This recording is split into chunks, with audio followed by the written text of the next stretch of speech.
ایک چھوٹے سے گاؤں میں رحیم نام کا ایک آدمی رہتا تھا۔ اس کے پاس بہت زیادہ پیسہ نہیں تھا، مگر اس کے پاس ایک چیز بہت قیمتی تھی: ایمانداری۔ ہر دن رحیم محنت کرتا، لوگوں کے گھر کا کام کرتا اور سچ بولتا۔ گاؤں والے اس پر بھروسہ کرتے تھے۔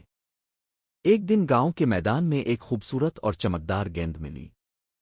گاؤں والوں نے کہا کہ جس کو بھی یہ گیند ملی ہے شاید وہ رکھ سکتا ہے، لیکن رحیم نے کہا یہ گیند کسی کی ہوگی، ایمانداری یہ کہتی ہے کہ میں اصل مالک کو ڈھونڈوں۔ رحیم نے گیند اٹھائی اور ہر گھر کے دروازے پر جا کر پوچھا، بھائی کیا یہ آپ کی گیند ہے؟ آخر ایک چھوٹے بچے کو روتا ہوا دیکھا۔ اس نے کہا یہ میری گیند کھو گئی تھی، ابو نے بہت محنت سے خریدی تھی۔ رحیم نے مسکراتے ہوئے گیند اسے واپس دے دی۔ بچے کے والد شہر کے ایک امیر بزنس مین تھے۔ جب انہیں پتا چلا کہ رحیم نے ایمانداری سے گیند واپس کی، انہوں نے کہا ایسے ایماندار لوگ بہت کم ملتے ہیں، کیا تم میرے ساتھ کام کرنا چاہو گے؟ رحیم نے ہاں کہہ دی۔ کچھ مہینوں میں وہ محنت، سچائی اور ایمانداری سے کام کرتا رہا۔